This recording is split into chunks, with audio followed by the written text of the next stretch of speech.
السلام علیکم ورحمۃ اللہ وبرکاتہ۔ بسم اللہ الرحمن الرحیم، الحمد للہ رب العالمین، والصلاة والسلام علی اشرف الانبیاء والمرسلین وعلی آلہ واصحابہ اجمعین والتابعین لهم بإحسان الی یوم الدین، اما بعد۔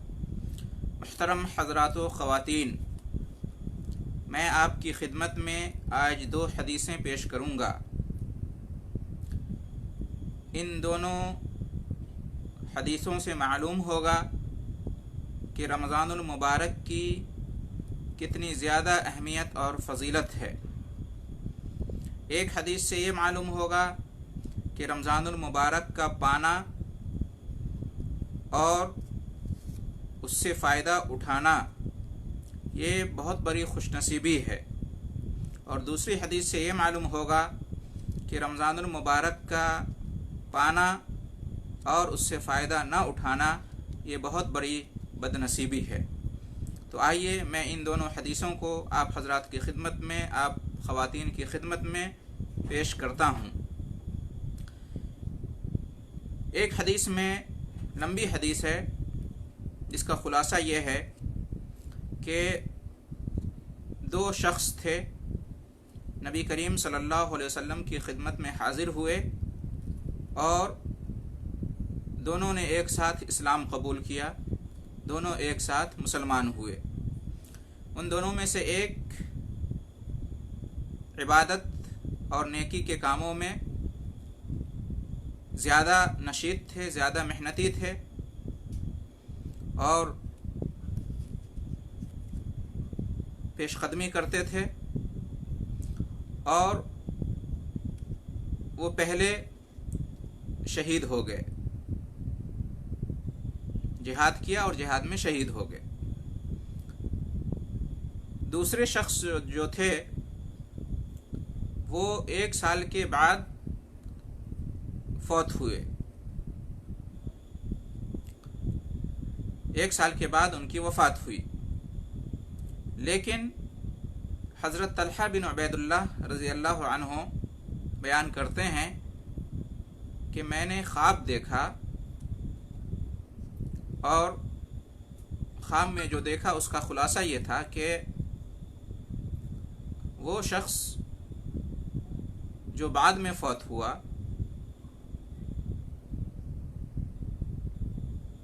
پہلے جنت میں داخل ہوا، اور وہ شخص جو 1 سال پہلے شہید ہوا اور جو زیادہ محنتی تھا عبادت و بندگی اور نیکی اور خیر و بلائی کے کاموں میں، وہ 1 سال بعد جنت میں داخل ہوا۔ جب یہ بات میں نے لوگوں کو بتائی تو لوگوں کو بھی بڑا تعجب ہوا۔ جب یہ پورا واقعہ نبی کریم صلی اللہ علیہ وسلم تک پہنچا، آپ کو بتایا گیا، آپ کو معلوم ہوا، تو نبی کریم صلی اللہ علیہ وسلم نے فرمایا، من ای ذالک تعجبون، من ای شیء تعجبون، آخر تمہیں تعجب کس بات پر ہو رہا ہے؟ تم لوگ اتنا تعجب کیوں کر رہے ہو؟ صحابہ کرام نے عرض کیا، اے اللہ کے رسول صلی اللہ علیہ وسلم، اس میں تعجب کی بات تو ہے ہی، 2 شخص ایک ساتھ مسلمان ہوا، ایک زیادہ محنتی تھا عبادت میں، نیکی کے کام میں، اور وہ شہید بھی ہو گیا، اس کے باوجود وہ بعد میں جنت میں داخل ہوتا ہے، اور دوسرا شخص جو 1 سال کے بعد فوت ہوا اور جو طبعی طور پر فوت ہوا اور جو پہلے کے مقابلے میں کم تھا عبادت و بندگی اور نیکی کے کاموں میں، وہ پہلے جنت میں داخل ہو گیا۔ تو یہ تو ہمارے لیے تعجب کی بات تو ہے ہی۔ تو نبی کریم صلی اللہ علیہ وسلم نے فرمایا کہ اس میں تعجب کی بات نہیں ہے، یہ بتاؤ کہ الیس قد مکث ھذا بعدہ سنہ، کیا ایسا نہیں ہے کہ جو شخص پہلے جنت میں داخل ہوا اور وہ اس شخص کے مقابلے جو شہید ہوا تھا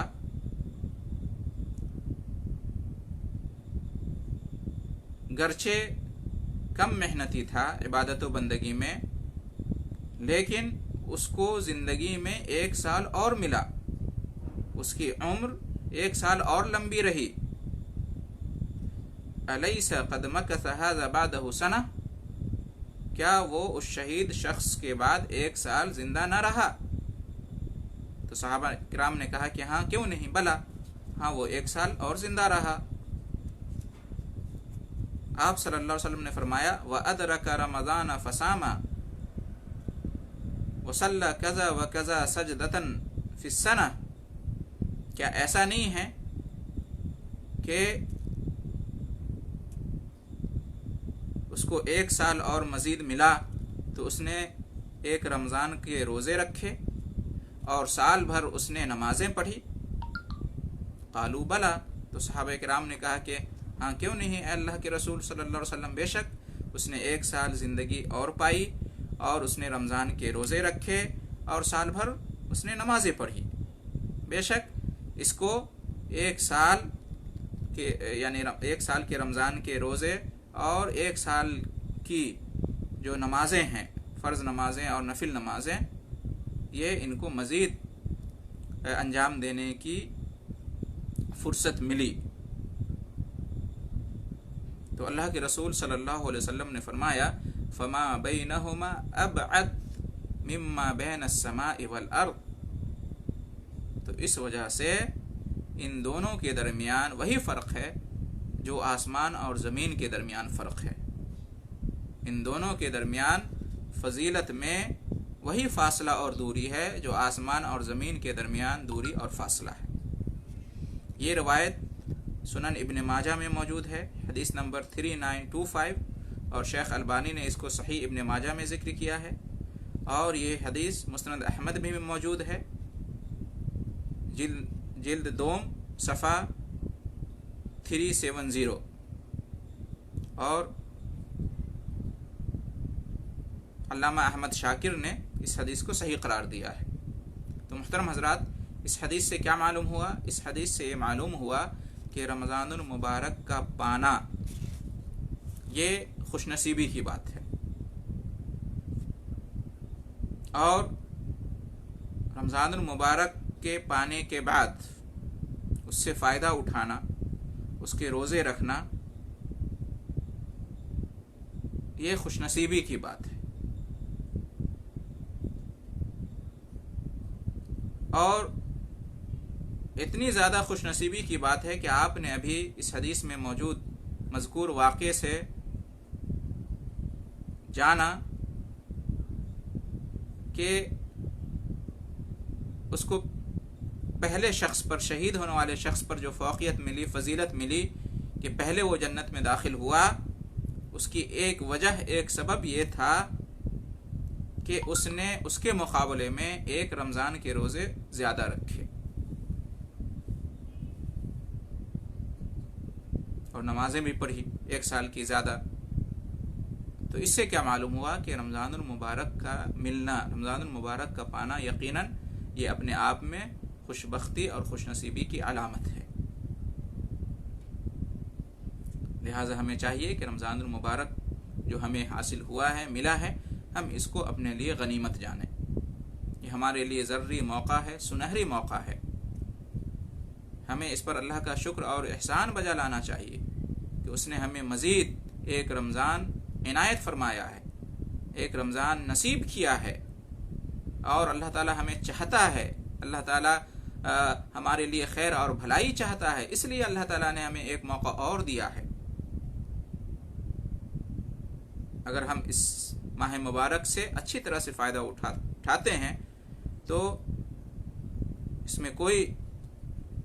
حیرت و تعجب یا کوئی شک اور شبہ کی بات نہیں ہوگی کہ اس کی وجہ سے ہماری آخرت سنور سکتی ہے۔ تو ہمیں چاہیے کہ رمضان المبارک جو ہمیں ملا ہے، ہم اس پر اللہ کا شکر ادا کریں، اس موقع کو غنیمت جانیں اور اس سے بھرپور فائدہ اٹھائیں۔ تو اس حدیث سے تو یہ معلوم ہوا کہ رمضان المبارک کا پانا خوش نصیبی کی بات ہے اور اس سے فائدہ اٹھانا مزید خوش نصیبی کی بات ہے۔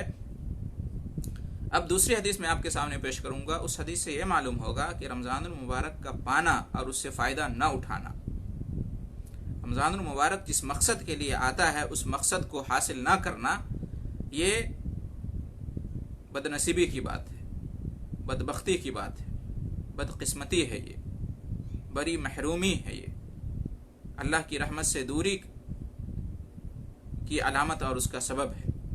چنانچہ وہ حدیث موجود ہے سنن ترمذی کے اندر، حدیث نمبر 3545، اور شیخ البانی نے اس کو ذکر کیا ہے صحیح الترمذی میں۔ وہ حدیث اس طرح سے ہے کہ رغم انف رجل دخل علیہ رمضان ثم انسلخ قبل ان یغفر له، کہ اس شخص کی ناک خاک آلود ہو جس نے رمضان المبارک کا مہینہ پایا اور رمضان المبارک کا مہینہ اس کے پاس اس کی زندگی میں آ کر چلا گیا اور اس کی مغفرت نہ ہوئی، اس کی بخشش نہ ہوئی، اس کے گناہ معاف نہیں ہوئے، تو اس شخص کی ناک خاک آلود ہو، یعنی وہ خائب و خاسر ہو، وہ ناکام نامراد ہو، وہ ذلیل اور خوار ہو، وہ اللہ کی رحمت سے محروم ہو، اللہ کی رحمت سے دور ہو۔ دعا کے معنی میں بھی یہ ہو سکتا ہے، بد دعا کے معنی میں، اور خبر کے طور پر بھی ہو سکتا ہے کہ وہ شخص مٹی میں مل گیا، اس شخص کی ناک خاک آلود ہو گئی، وہ شخص ذلیل و خوار ہو گیا، اللہ کی رحمت سے محروم ہو گیا، دور ہو گیا، خائب و خاسر، ناکام و نامراد ہو گیا، جس کو رمضان کا مہینہ ملا لیکن اس کی مغفرت نہ ہوئی۔ کیوں؟ اس لیے کہ اس نے رمضان کے مہینے سے فائدہ نہ اٹھایا، اس نے غفلت اور سستی سے کام لیا۔ رمضان المبارک کے مہینے میں بھی اس نے اللہ تعالیٰ کی عبادت اور بندگی میں، خیر و بھلائی اور نیکی کے کاموں میں کوتاہی سے کام لیا، تو جس کی وجہ سے رمضان المبارک کا مہینہ اس کو ملنے کے باوجود بدنصیب ٹھہرا، بدبخت ٹھہرا، اور اس کے گناہ معاف نہیں کیے جا سکے۔ رمضان المبارک کا مہینہ اس لیے آیا ہے کہ ہم اپنے گناہوں کو معاف کرا لیں، اور گناہ کب معاف ہوں گے؟ جب ہم چاہیں گے کہ ہمارے گناہ معاف ہو، جب ہم اس کے لیے کوشش کریں گے، جب ہم اس کے لیے محنت کریں گے، جب ہم اس کے لیے نیکی کا کام کریں اور گناہوں سے باز آئیں گے۔ اگر رمضان المبارک میں بھی کوئی شخص نیکی کا کام نہیں کرتا ہے یا گناہوں سے باز نہیں آتا ہے تو اس کے گناہ معاف نہیں ہونے والے، اور یہ اس کے بدبخت، بدنصیب، بدقسمت، محروم اور اللہ کی رحمت سے دور اور آخرت میں ذلیل و خوار ہونے کی نشانی ہے۔ اللہ تعالیٰ اس سے محفوظ رکھے۔ تو محترم حضرات، اس حدیث سے کیا معلوم ہوا کہ رمضان المبارک کا پانا اور اس سے فائدہ نہ اٹھانا یہ بدنصیبی ہے۔ افسوس کی بات ہے کہ کتنے ہی ایسے مسلمان ہیں جن کے بارے میں سنا گیا ہے اور دیکھا گیا ہے ان کو کہ رمضان المبارک سے وہ فائدہ نہیں اٹھاتے ہیں، پورا دن سونے میں گزار دیتے ہیں اور رات لہو و لعب میں گزار دیتے ہیں۔ جی ہاں، کھیل تماشا، کھیل کود، فلمیں دیکھنا، ڈرامے دیکھنا، کیرم بورڈ کھیلنا، تاش کھیلنا، گپ شپ کرنا، بیٹھ کے لغویات میں، فضولیات میں مشغول ہونا، اس طرح سے رمضان کو گزار دیتے ہیں۔ وقت پر نماز نہیں پڑھتے ہیں، دن بھر سوئے رہتے ہیں، نمازوں کا کوئی اہتمام نہیں، نماز کی کوئی پابندی نہیں، صرف سحری کر لیتے ہیں، افطار کر لیتے ہیں، بھوکے پیاسے دن گزار دیتے ہیں۔ لیکن جو مقصد ہے تقوی اور پرہیزگاری حاصل کرنا، نیکی کرنے کی عادت ڈالنا، گناہوں سے بچنے کی عادت ڈالنا، اور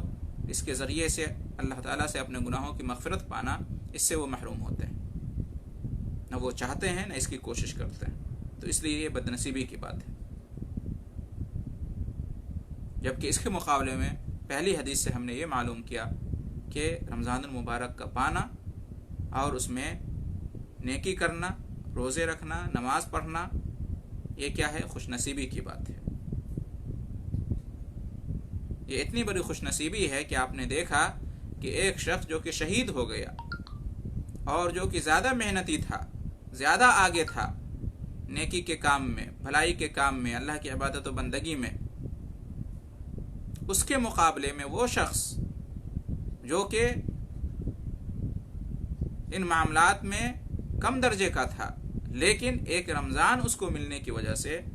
اور ایک پورا سال بھر اس کو ملنے کی وجہ سے وہ اس پر فوقیت لے گیا اور پہلے جنت میں داخل ہو گیا، کیونکہ اس نے رمضان کا مہینہ پایا اور اس نے روزے رکھے، سال بھر اس نے پایا اور اس نے نمازیں پڑھی، گویا کہ اس کو روزے کا اجر و ثواب ملا، نماز کا اجر و ثواب ملا، اس رمضان کے روزے کا اجر و ثواب جو اس کو ملا اور پہلے شخص کو نہیں مل پایا، وہ ان نمازوں کا اجر و ثواب جو اس شخص کو ملا، سال بھر کی نمازوں کا ثواب، اور اس شخص کو نہیں مل سکا، تو گویا کہ اس شخص کے مقابلے میں اس شخص کے پاس زیادہ نیکیاں ہوئی، ایک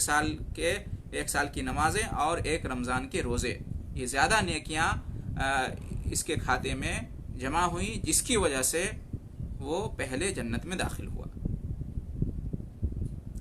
تو ان دونوں حدیثوں سے معلوم ہوا کہ رمضان المبارک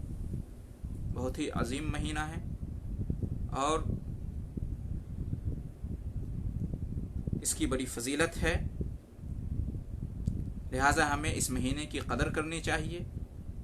اس مہینے کے ساتھ ہمارا معاملہ ادب اور احترام کا ہونا چاہیے، اس مہینے میں کرنے کے جو کام ہیں ہمیں ان کو بجا لانا چاہیے، اور اس مہینے میں کسی بھی قسم کی غفلت اور کوتاہی، سستی نہیں برتنا چاہیے، قیمتی اوقات اور لمحات ہیں یہ، ان کو ضائع اور برباد نہیں کرنا چاہیے، فرائض و واجبات کے ساتھ ساتھ سنن اور نوافل کا بھی اہتمام کرنا چاہیے، خاص طور سے نماز اور روزہ۔ اگر ہم ایسا کر لے جائیں گے تو یہ رمضان کا مہینہ ہمارے لیے گناہوں کی مغفرت کا مہینہ ہوگا، اور یہ ہماری خوش نصیبی اور ہماری خوش بختی اس طرح سے ثابت ہوگی۔ اور اگر ہم نے ایسا نہیں کیا تو یہ رمضان کا مہینہ آ کر چلا جائے گا اور ہماری گناہوں کی مغفرت نہیں ہوگی، اور یہ ہمارے لیے بد نصیبی کی بات ہوگی۔ تو ہمیں چاہیے کہ ان دونوں حدیثوں سے ہم نصیحت حاصل کریں، سبق حاصل کریں، اور ہم ٹھان لیں کہ رمضان المبارک کا مہینہ آیا ہے تو ضرور ہم اس مہینے کو گناہوں کی مغفرت، درجات کی بلندی، جنت میں داخلے، جہنم سے نجات کا ذریعہ بنائیں گے، اور اس کے لیے جو مطلوب اعمال ہیں ان کو انجام دیں گے، اور ہم بالکل بھی غافل نہ ہوں گے، کوتاہی اور سستی نہ کریں گے، اور اپنے وقت کو برباد نہ کریں گے۔ اللہ تعالی ہم سب کو اس کی توفیق بخشے، اور دنیا اور آخرت میں اس پر جو خیرات و برکات مرتب ہیں اللہ رب العالمین کی طرف سے، ان تمام سے ہمیں ہمکنار کرے، آمین۔ وآخر دعوانا ان الحمد للہ رب العالمین، وجزاکم اللہ خیر الجزاء۔